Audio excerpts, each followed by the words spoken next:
Estimados internautas, prezados líderes, saudações. Sejam todos bem-vindos à edição número 60 do nosso podcast Chá de Coaching e Liderança. Ambiente este em que os líderes se encontram-se ou conectam-se, partilham experiências, vivências, conhecimentos e juntos crescem nesta amálgama de partilha de conhecimento. Este programa em formato de podcast segue uma metodologia de gestão por competência designada CHA. C de conhecimento, H de habilidades e A de atitudes.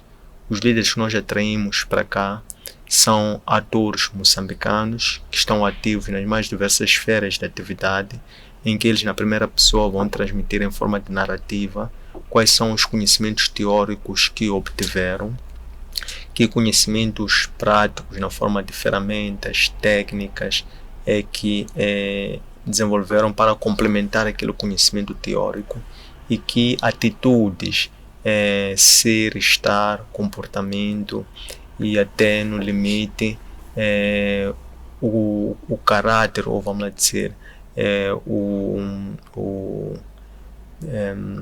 que vende, o que transmite uma ideia do líder para a comunidade, na forma de ser e de estar, é que adaptam, empreendem na sua caminhada, como é que andam como líderes para espelhar quer o conhecimento teórico, quer o conhecimento prático. Constitui-se nossa ambição contribuir para o desenvolvimento de uma comunidade moçambicana de líderes que sejam conscientes, responsáveis e empáticos. Conscientes, que têm conhecimento de liderança e sobre como é que podem aplicar esse conhecimento de liderança para se parecerem líderes. Líderes que sejam responsáveis sobre a importância de serem veículos difusores de experiências positivas para também impactarem positivamente os seus liderados. E líderes que sejam empáticos com as causas que defendem e empáticos uns com os outros. A técnica que nós usamos para este programa é a técnica da comunicação, porque entendemos que a comunicação é das ferramentas mais importantes de liderança. É por via desta que os líderes fazem-se conhecer, partilham, transmitem aos seus liderados os seus pensamentos, as suas ideologias, as suas visões, as suas estratégias de uma forma direta, fluida, compreensível, de forma que os seus liderados não só compreendam, mas também depois possam se empoderar, possam se identificar com as mesmas visões para poderem perpetuar para futuras gerações. Para a edição de hoje temos como líder convidado o Dr. Renato Tomás Moelega, licenciado em Direito, chefe da bancada do MDM na Assembleia Municipal da Matola, presidente da Liga Nacional da Juventude do Partido MDM. Dr. Renato Tomás Moelega, bem-vindo ao nosso podcast. Muito obrigado. Saudar aos internautas, saúdo a si e agradecer pelo convite.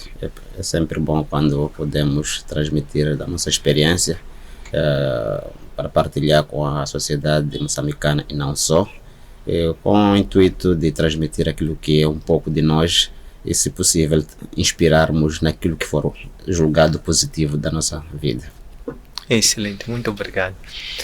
Gostávamos de desafiá-lo a recuar muito o filme da sua vida cassete, por assim dizer, desde os primórdios, onde a sua consciência existencial começou a despertar uma certa visão, um sentido de orientação. Quem foram os pilares, os primeiros que lhe despertaram algum sentido de pertença, por assim dizer, e quem foram os primeiros espelhos ou referências na sua jornada de liderança? Bom, talvez dizer que eu sou uma criança, aliás, fui uma criança que nasceu num contexto igual a muitas crianças moçambicanas. Nasci no distrito de Mucuba, na província da Zambésia, num contexto semi-rural, onde tive um pai que de certa forma era um polo de referência na zona, porque no meio da zona rural as pessoas viviam simplesmente da agricultura, e o meu pai era um motorista conceituado de uma grande empresa de vamos lá, plantação e processamento de sisal. Portanto, é Mucuba. E por esta via tornamos uma família de certa forma de alguma referência. E isto fazia com que ao nosso redor houvesse crianças, jovens na escola que nos acompanhavam nesta vida, que olhavam para nós como referência. E sempre aquilo também espelhou em mim também um dia crescer, poder me tornar referência. Veja que por causa desta realidade tive vários sonhos pelo caminho. Durante a infância, na escola primária, sempre o primeiro sonho era aquele de ser professor, porque sempre olhávamos o professor como o nosso guia, como aquele que mostra-nos os caminhos, e nós queremos ser igual a este. Mas os sonhos foram alterando com o tempo, com a circunstância. Um pouco mais tarde, quando comecei a ver a televisão, já comecei a sonhar em ser jornalista, porque também era meu desejo me tornar uma pessoa publicamente conhecido, e pensava que um jornalista na televisão é um veículo fundamental para eu tornar-me público. Mas não foi isto que fez a minha vida, porque eu, quando faço a 6ª classe, na altura em Mucuba, as oportunidades eram muito reduzidas, era um distrito pequeno, pouco desenvolvido, e tive a sorte de ter um tio que vivia em Maputo, terminado a sua formação, instalou-se em Maputo e julgou que poderia dar oportunidades aos filhos dos seus familiares. Portanto, eu era filho da irmã mais velha deste tio, e fui um dos contemplados, porque também estava a estudar de forma regular, portanto tinha muitos irmãos que tinham perdido alguns anos e tudo mais, então esses não eram elegíveis na ótica deste motivo. Então fui convidado para com ele viver em Maputo. Cá cheguei, e é aí onde comecei a ter também outra imagem da vida. Fui vendo, afinal, olha, o país é este, tem outras realidades, tem crianças em outras dimensões, com outros sonhos. E pronto, pus-me ali e fiz a minha 7ª. Quando faço a 10ª classe, eu lembro que o meu tio tinha sonhos para mim. Ele tinha seus sonhos que deviam se materializar em mim. Ele queria que eu fosse engenheiro civil. O meu tio, ele é engenheiro eletrotécnico. Ele fez eletrotecnia na Rússia e pronto.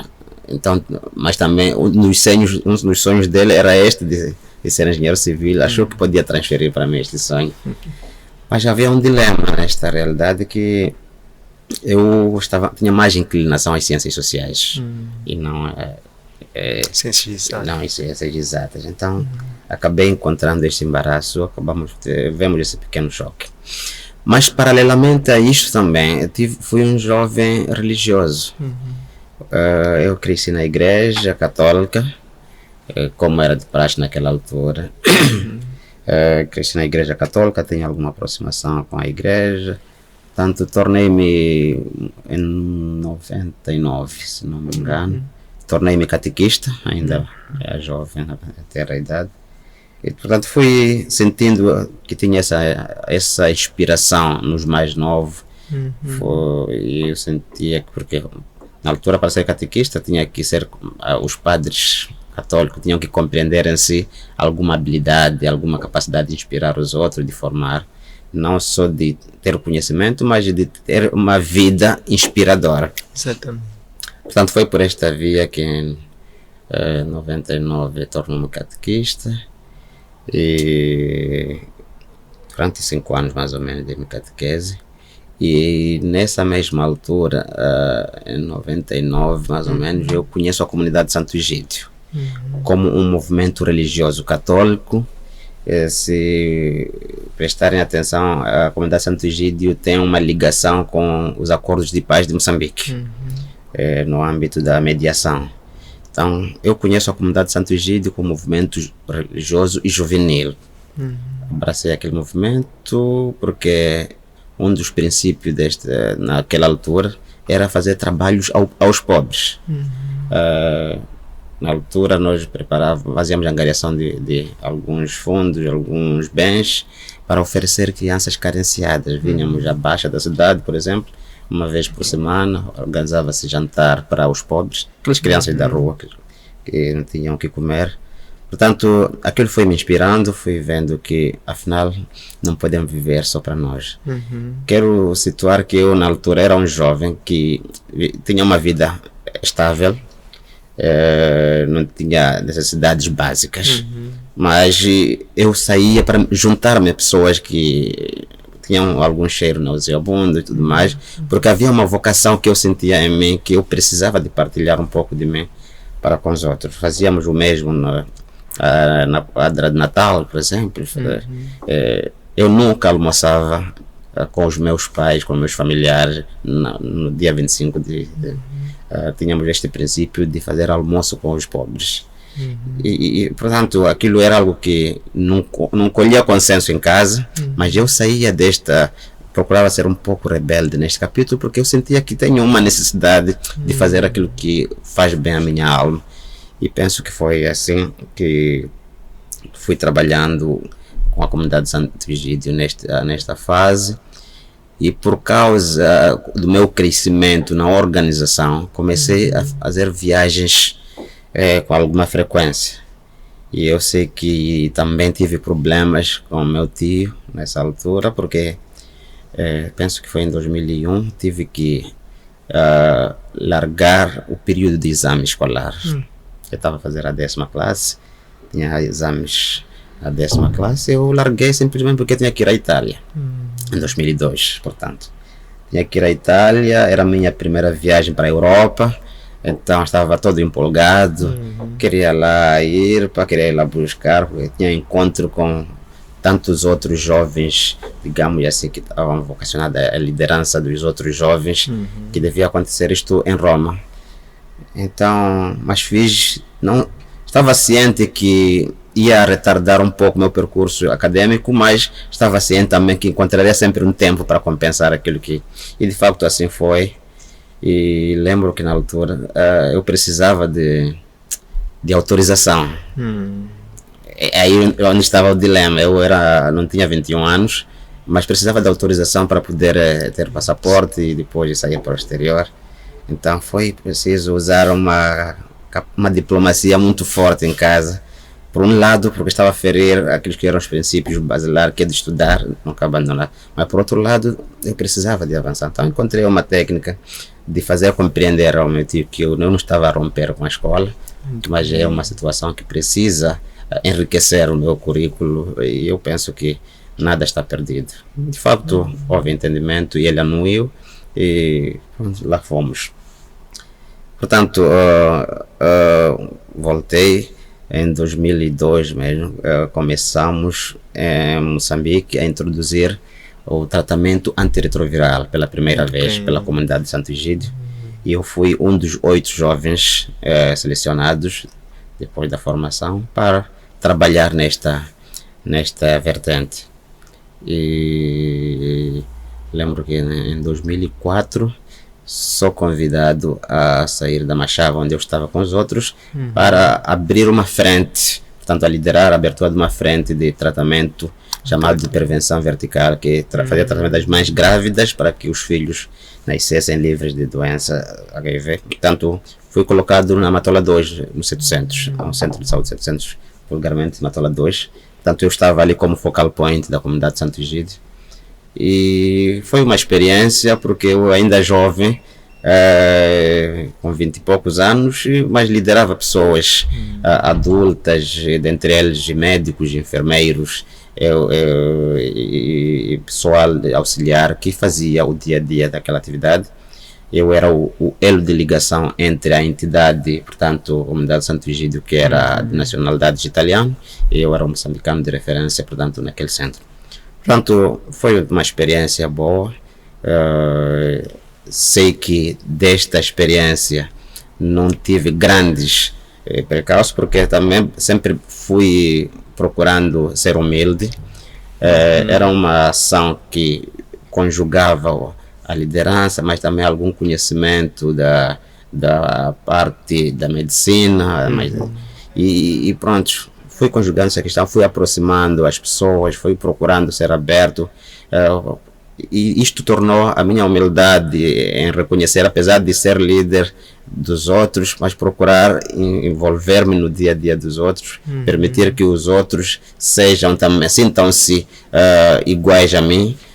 E eu penso que isto ajudou-me a ter abertura com muitas pessoas, a ter menos conflitos. Aquilo que eu não conseguia, tinha a humildade de chamar um colega e envolver, olha, nós pretendemos chegar ali, mas eu não consigo encontrar o caminho.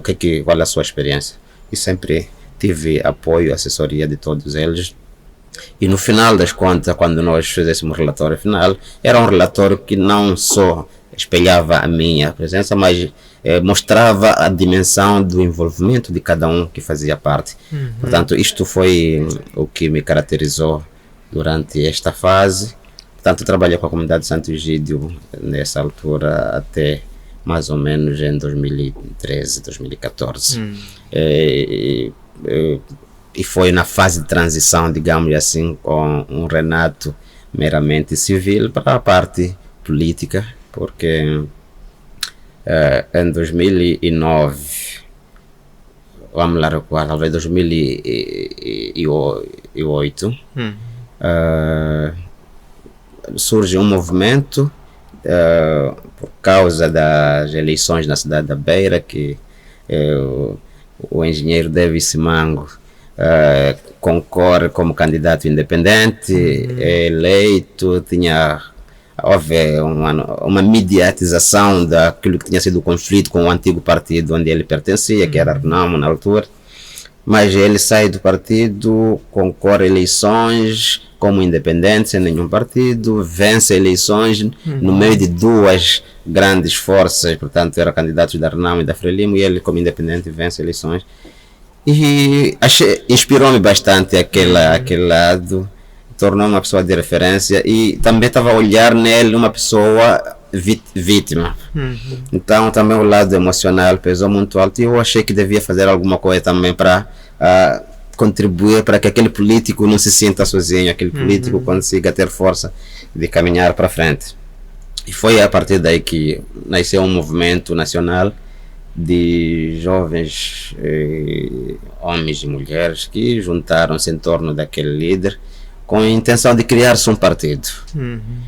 E eu fui convidado na altura por um senhor que vivia na Natal, que havia essa intenção em 2008, de que se criar um partido, porque Davis Mango já não está com a Renamo, ele ganhou eleições, vai ser edil, mas sem bancada, então é preciso que haja um partido que suporte para que ele sobreviva politicamente.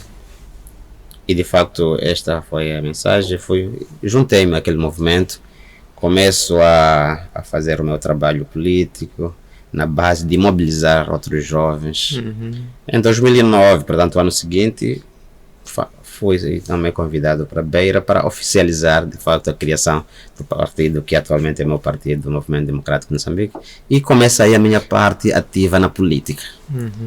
Torno-me político, volto a Maputo, começamos a nos organizar em termos de arrumação das pessoas para diversas frentes, e fui eleito o presidente provincial da juventude na província de Maputo, do MDM.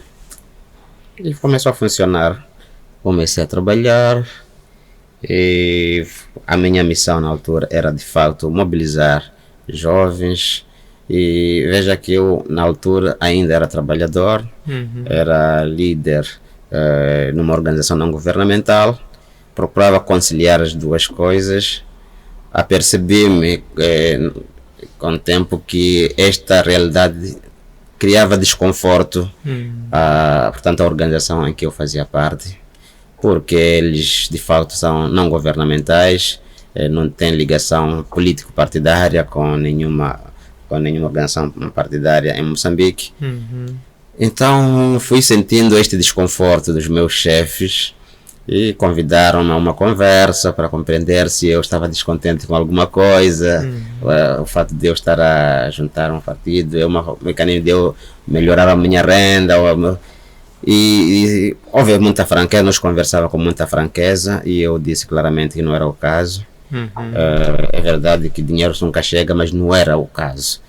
Eu entendia que podia, sendo membro da organização não governamental da comunidade Santo Egídio, poderia também desempenhar a minha cidadania no meu país, fazendo com que abraçasse causas que eu acreditasse que fossem necessárias.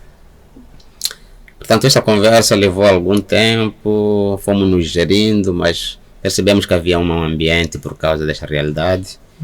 Conversamos e chegamos ao entendimento que deveríamos cessar o nosso compromisso que havia, de forma amigável, devo ser sincero. E a comunidade Santo Egídio foi uma das organizações que, aliás, é a organização principal que moldou-me como homem, que moldou-me como líder, que mostrou-me caminhos, mecanismos de diálogo, acima de tudo, nas organizações. E isto fez de mim um homem maduro e provavelmente esta passagem pela comunidade fez de mim um político que só hoje julgo com algum mérito. Tenho estado a emprestar algum conhecimento, não só dentro do meu partido, mas também à sociedade em geral, procurando transmitir aquilo que são as minhas ideias sobre a vida no meu país. Muito bem. Certo. Muito obrigado por este arranque que foi muito, posso dizer, foi muito inclusivo na medida em que abriu assim um espectro para poder a partir daqui desencadear-se uma interação produtiva, espero eu. Olhando assim para esta trajetória, para mim ficou saliente a sua base, por assim dizer, sendo natural de Mucuba. Eu vejo Mucuba como um ponto de convergência, porque ele está num local estratégico, num corredor logístico, por assim dizer.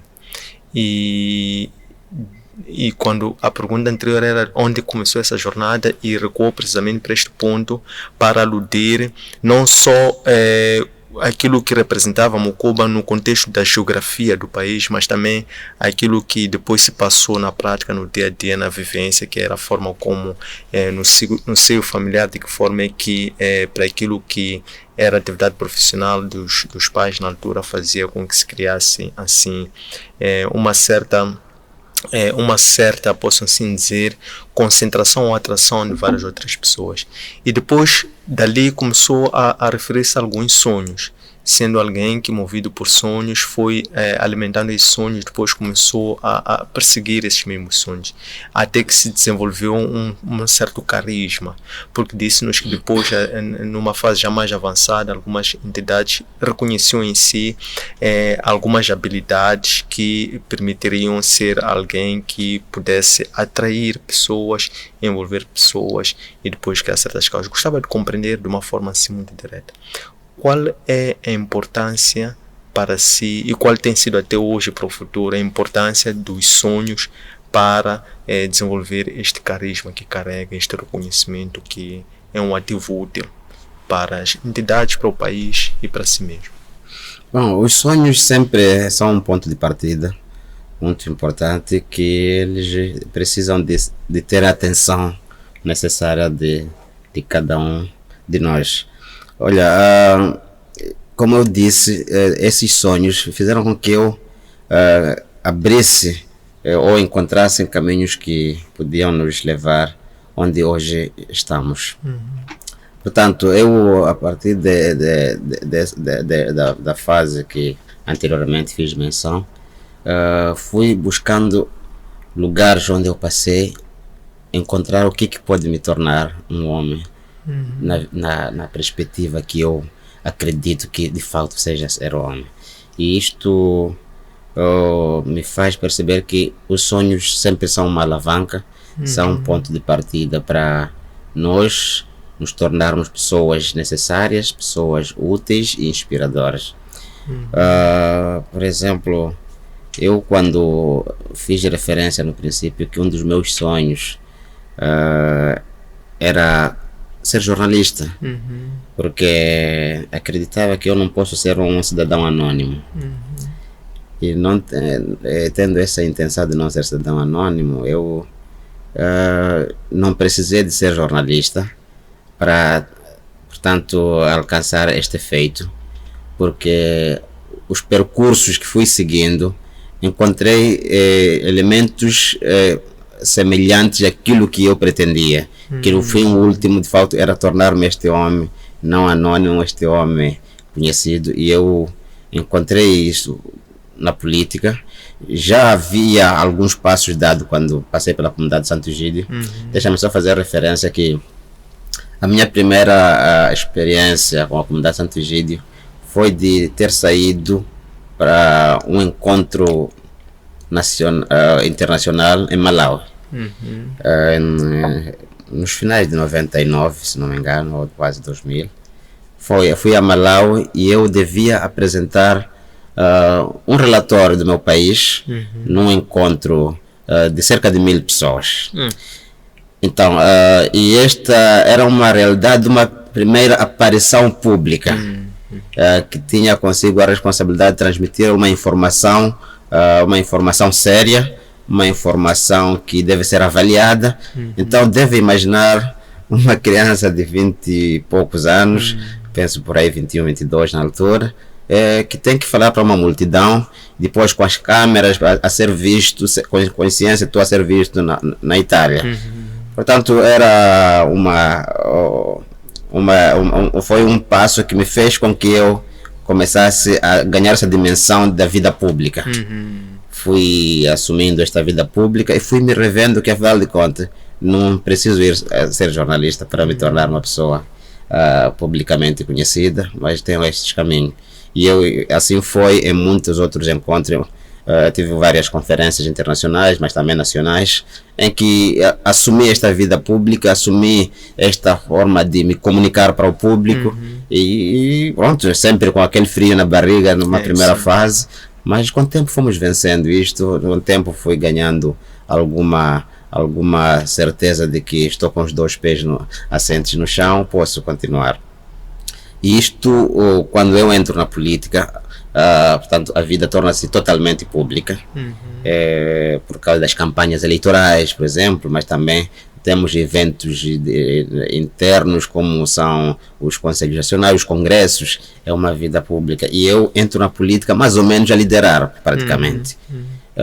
Estava a liderar o segmento da juventude numa província, e com o tempo evolui, fui nomeado para chefe de um departamento nacional da Liga da Juventude, portanto, por volta de 2014, 2015, por aí, torno-me chefe nacional de formação e projeto, e mais adiante sou eleito presidente nacional, portanto, a entidade máxima na juventude da organização do meu partido.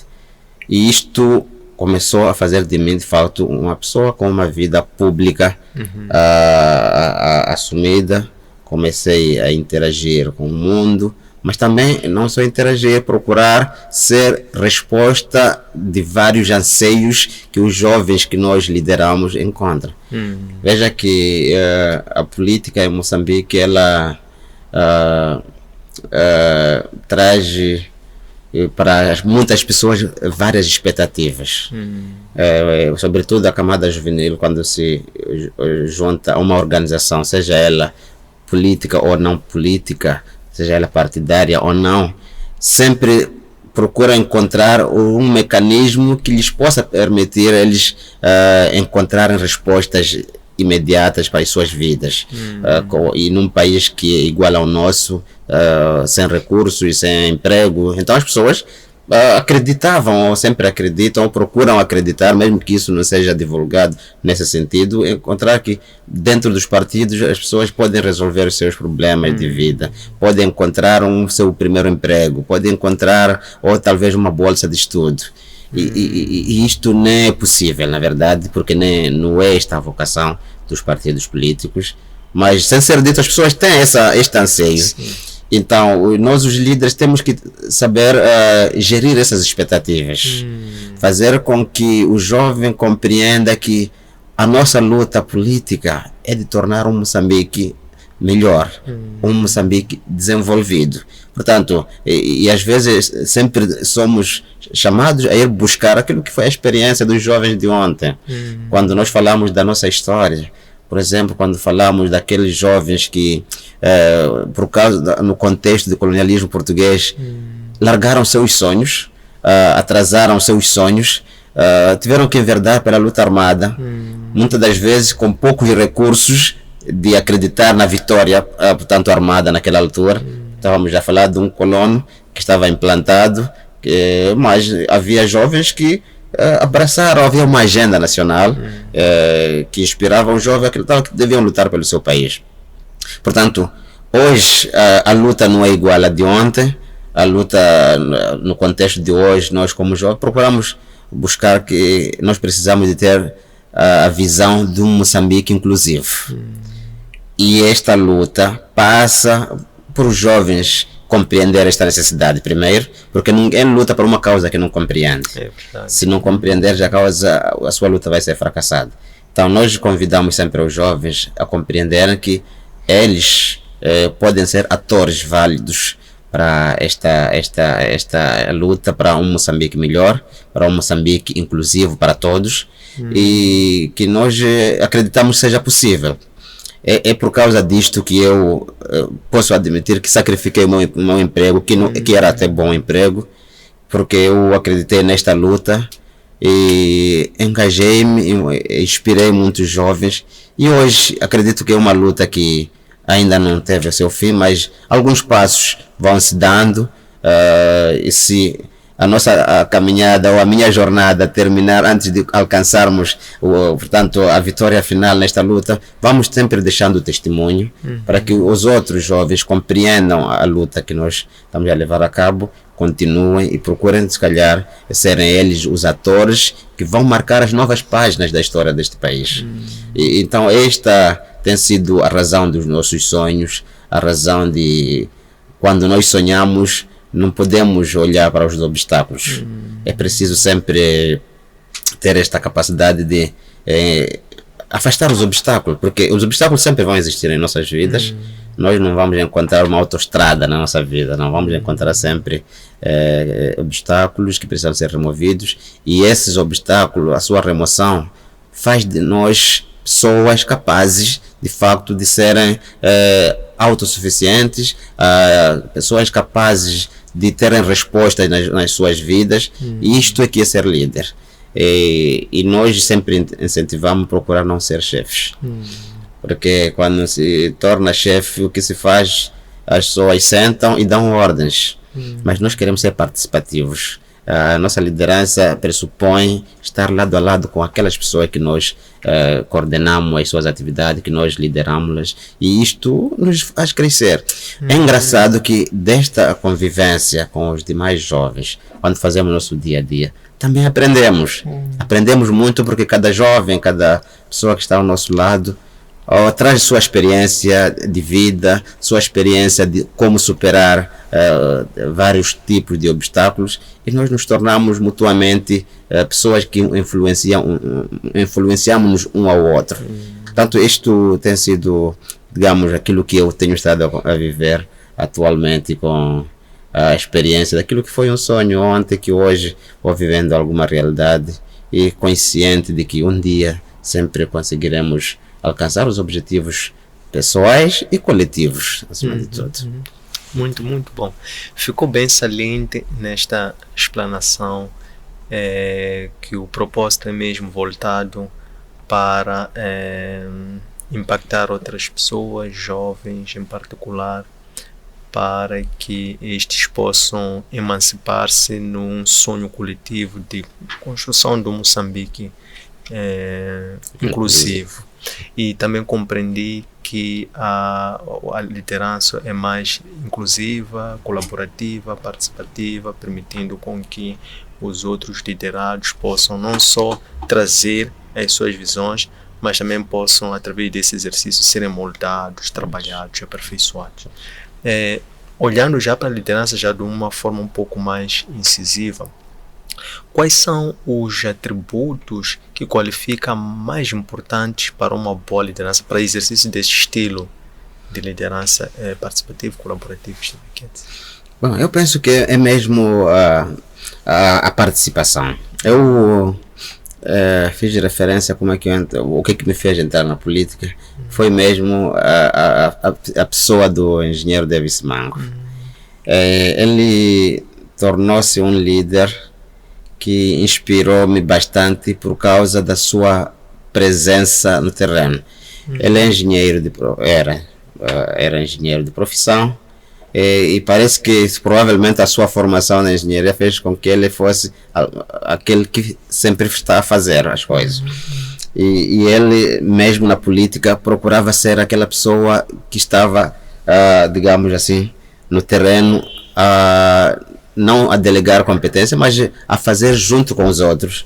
E isto era público, nós víamos ele em jornadas de limpeza, por exemplo, e mais recentemente destacou-se muito quando o ciclone Idai, por exemplo, quando a cidade tornou-se totalmente destruída, e ele arregaçou as mangas, não saiu da cidade, não fugiu da cidade, não delegou competência nem funções aos outros, saiu à rua, pôs o fato macaco. Havia uma imagem na altura que circulava em que ele estava de camisa aberta, sempre a puxar troncos e tudo mais. Portanto, eu inspiro-me nesta forma, que julgo que esta é a melhor forma que um líder deve ter. Não procurar sempre mandatar, não procurar deixar que os outros façam, simplesmente o líder esteja ali para avaliar, digamos, o desempenho. Não é este, penso, que o modelo de liderança que nós precisamos. E se calhar o nosso país precisa exatamente desta realidade. Eu também aprecio muito como os chineses fazem envolvem-se no trabalho.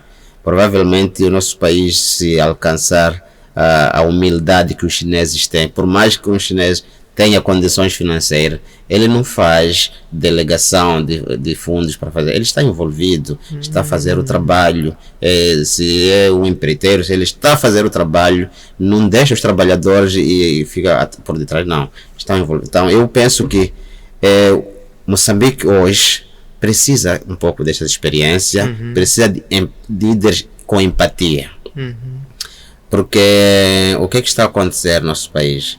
Nós somos um país que neste momento está a atravessar grandes dificuldades no que diz respeito ao custo de vida. Mas este problema, por exemplo, não está a acontecer com todos. Eu tenho sonhos, não sei muito de Samora, mas daquilo que li e ouvi sobre Samora, Samora vivia procurando criar um equilíbrio de vida para o seu povo. Na altura, se não havia açúcar, por exemplo, para todos, ele não permitia que houvesse famílias ricas que fossem buscar 50 kg de açúcar, quando outras famílias não podem. Ele decretava que todo mundo tem que adquirir 1 kg de açúcar, por exemplo, para permitir que todos tenham açúcar, não é? E eu estou a dizer isto porque nós estamos num dilema hoje. O meu país, Moçambique, é visto lá fora como um país, digamos, com recursos capazes de tornar o seu povo totalmente independente financeiramente. Mas paradoxalmente nós estamos a viver uma realidade de pobreza extrema neste país. Olha, não precisa sair-se da cidade de Maputo, capital, para sentir o nível de pobreza que este país vive. Um pouco saindo para zonas de Boane, Moamba, ainda mesmo na Matola, encontra-se uma pobreza terrível nas famílias moçambicanas. Pessoas que não têm refeições, pessoas que não têm acesso à água potável, pessoas que não têm acesso a um posto de saúde. Portanto, são realidades num país rico não só de recursos de gás que estão a ser descobertos hoje, mas estamos a dizer um país que fornece madeiras em torres, mas tem as crianças a estudar, por exemplo, nas carteiras, a sentarem no chão, a estudar sem carteiras. Somos um país que já explora gás há mais de 20 anos através da Sazole em Nhambane, mas o consumo de gás em Moçambique é para um grupo muito pequeno, porque o custo deste produto é muito alto. Ou seja, eu pretendo dizer que a nossa liderança não está a conseguir transformar as oportunidades que nós temos para toda a gente servir-se delas, toda a gente. Por via disto, nós temos uma elite governativa que concentra alguma riqueza. Nós temos pessoas mais ricas de África aqui neste país. Neste país tem pessoas ricas que estão no ranking dos 20 mais ricos de África. Mas, paradoxalmente, estamos a falar de um país em que o seu povo está entre as 10 nações mais pobres. Quer dizer, então isto é um problema que, na minha opinião, olho como falta de empatia de quem governa para aqueles que são governados. E isto, penso que é uma coisa que pode ser ultrapassada, é uma coisa que pode ser transformada para uma visão um pouco mais inclusiva. E a distribuição da riqueza, a distribuição de oportunidades.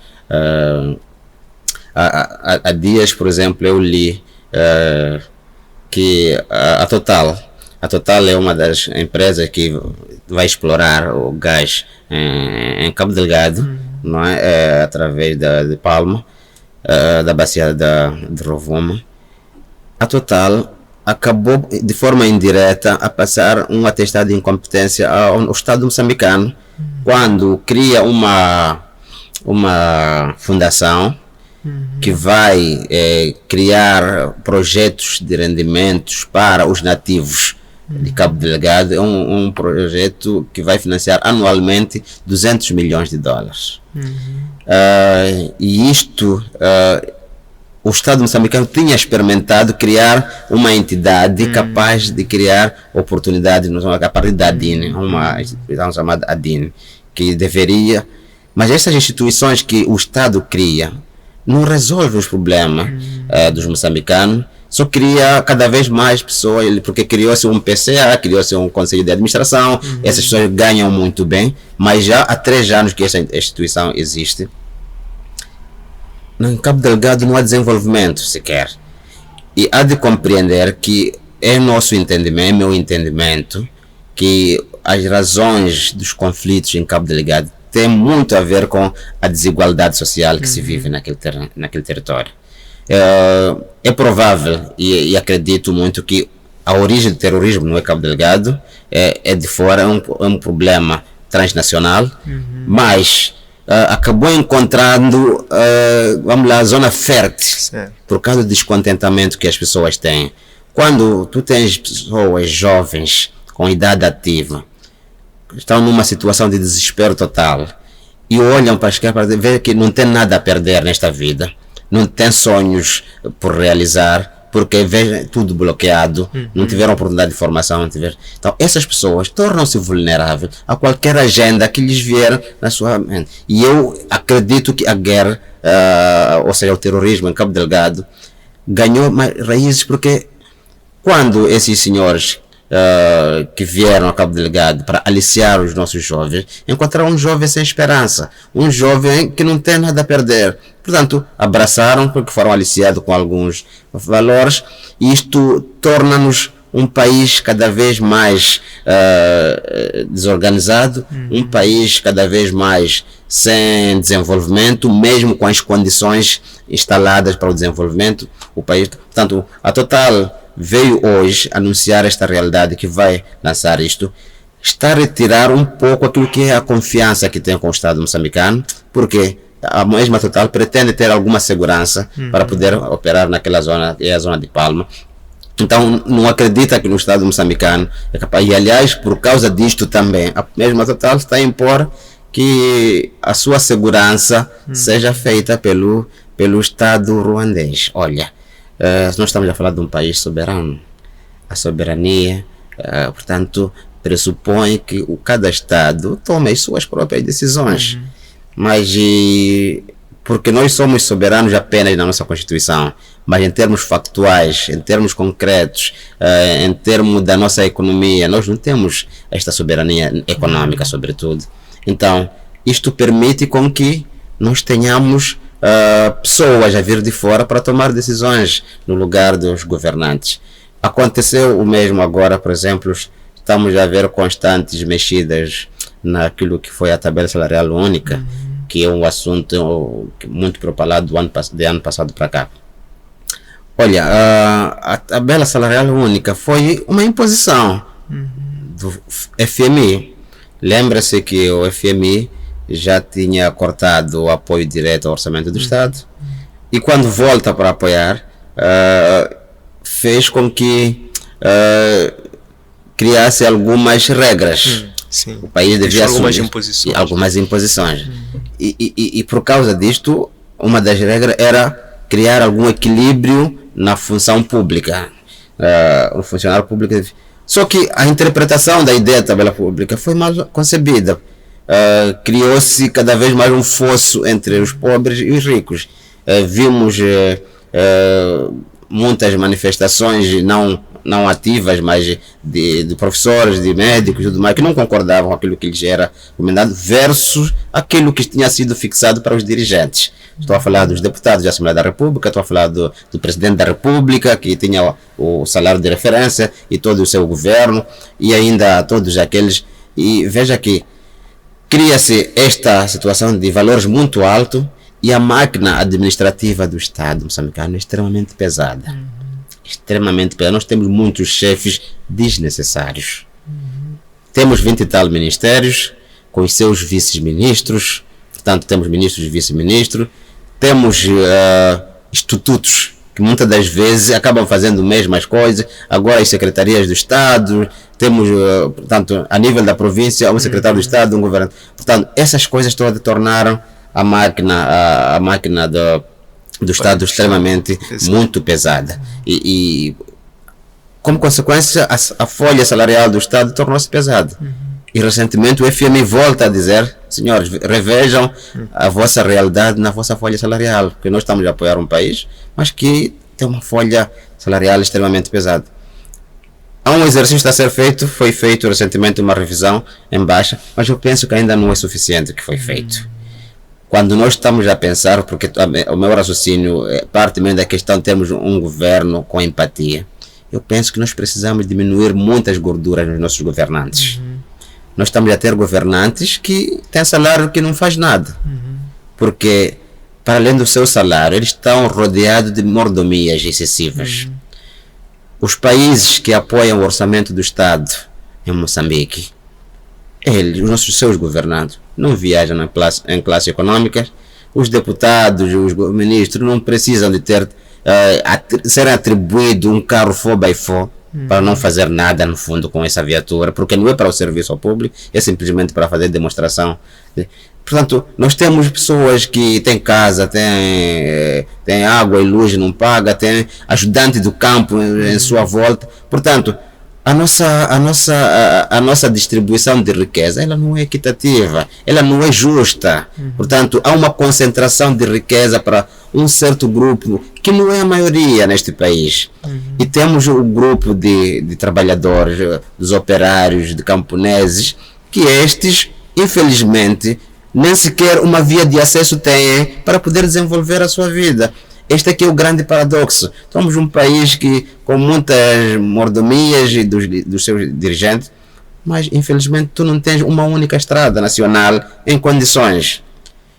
Entretanto, aparecemos com agendas de que vamos desenvolver a agricultura como base de desenvolvimento, vamos criar condições e tudo mais, vamos atrair o investimento externo, vamos atrair o turismo. Olha, o turismo, o mínimo que tu tens para desenvolver o turismo, tem que ter vias de acesso, as pessoas têm que chegar onde o destino. Portanto, não temos essas condições e julgo que há que repensarmos profundamente como jovens, como moçambicanos, que tipo de mecanismo que precisamos usar para persuadir aqueles que governam este país a governar de forma justa, acima de tudo, porque está a faltar esta justiça social, está a faltar o envolvimento de todos para que este Moçambique seja verdadeiramente para todos. Este é o grande desafio. Muito obrigado. Porque o tempo também já nos escapa, vou fazer duas perguntas em uma, de certo modo relacionadas. A primeira seria, se tivesse que eleger um livro sobre liderança ou qualquer outra temática que mais o transformou, qual é este livro? E segundo, qual é para si, líder Renato, a importância da espiritualidade para a sua liderança? Certo. Olha, livros sobre liderança, eu não sei, trago alguns títulos aqui à mente, porque li muitos, mas eu muitas vezes pego, para além dos livros, eu pego mais as histórias de vida das pessoas. Eu tenho um líder que me inspira muito, não é moçambicano, mas é um líder desportivo, por incrível que pareça. É o Pinto da Costa. Não sei se já ouviu falar. É o presidente do Futebol Clube de Porto. Essa é a minha fonte primária. Para além daquela que eu fiz menção nacionalmente, mas antes mesmo de caminhar para a política, eu sempre tive referência do Pinto da Costa, porque é um líder de sucesso, é aquele que aparece, chora quando há problemas, mas alegra-se quando e envolve todo mundo naquilo que são os seus ganhos, e até em algumas vezes ele recorre a situações um pouco difíceis, mas que são necessárias para fazer com que o seu projeto tenha sucesso e tudo mais. Então, se calhar, no meu cor mesmo alguns títulos de livro neste momento, mas eu queria trazer, aliás, essa minha referência, que é um grande líder desportivo. Agora, a segunda questão, desculpa, não percebi. A importância da espiritualidade para a sua liderança. Olha, a espiritualidade. Eu sou africano e como tal, muitas vezes nos últimos tempos vivemos vários dilemas neste capítulo de espiritualidade por causa de certa forma, imposição ocidental, que muitas das vezes acreditamos pouco naquilo que é nosso. Eu acredito até nos antepassados. Ensinaram-me assim a cultuar os nossos antepassados com um mecanismo de agradecer quando estamos bem, mas também com um mecanismo de dizer, olha, aqui alguma coisa não está bem, e eu sinto que isto tem um valor que tem, porque também acredito na vida depois da morte, e eu sou já órfão de pai e mãe, e uma das coisas que eu faço quando regresso a Mucuba, quando vou a Mucuba, é ir visitar os meus pais, onde estão a repousar os seus restos mortais, e eu julgo que este é um mecanismo espiritual importante de articular, de falar, de ir dizer que muito obrigado, meus pais, por tudo, mas também algumas vezes quando sinto-me um pouco apertado, ou quando não tenho resposta de algumas perguntas, para dizer que eu tenho este dilema, inspira-me a tomar as decisões mais certas.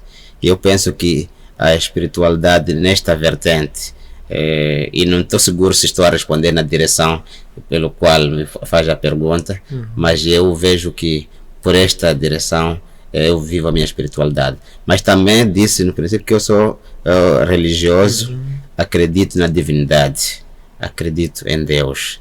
Acredito que Deus é todo poderoso, e sem Ele quase nada pode acontecer, e eu acho que todas as outras forças aqui no mundo que convergem ao meu favor, Deus permite. Deus faz com que essas pessoas que fazem um bem ou um mal, Deus permitiu, e por alguma razão Deus permite, e eu penso que Deus é todo poderoso, e todos nós pensamos que em algum momento precisamos de acreditar em Deus, porque seja em Deus, em Allah, dependendo de como nós professamos, mas existe uma força divina que incide nos homens e fazem com que os homens de fato sejam pessoas melhores nas suas vidas. Muito certo. Muitíssimo obrigado por este tempo que nos concedeu para transmitir com eloquência este ensinamento sobre liderança na base da sua própria trajetória. Queremos aproveitar o momento para desejar-lhe muito sucesso, longa vida, e que o Criador continue a inspirar-lhe para continuar a fazer mais em prol de Moçambique, de si e das organizações às quais presta o seu labor. Muito obrigado, bom trabalho para vocês, penso que é uma oportunidade de estar convosco, foi uma boa oportunidade e quero felicitar pela vossa iniciativa de criar condições, de inspirar pessoas, de inspirar jovens, para que possamos, de facto, de certa forma, ter um mundo melhor, um Moçambique melhor. Sei que as plataformas que vocês usam permitem que não só os moçambicanos consomem os vossos conteúdos, mas penso que um pouco o mundo em si. E então, de parabéns por esta via e bom trabalho. Muito obrigado. Estas lições encontram depositadas nas nossas plataformas digitais, página Facebook, António Sende_oficial, nosso canal YouTube, António Sende_LDA, e no nosso aplicativo optimizável para plataformas Android, Elo App. Um abraço, Luz, até breve.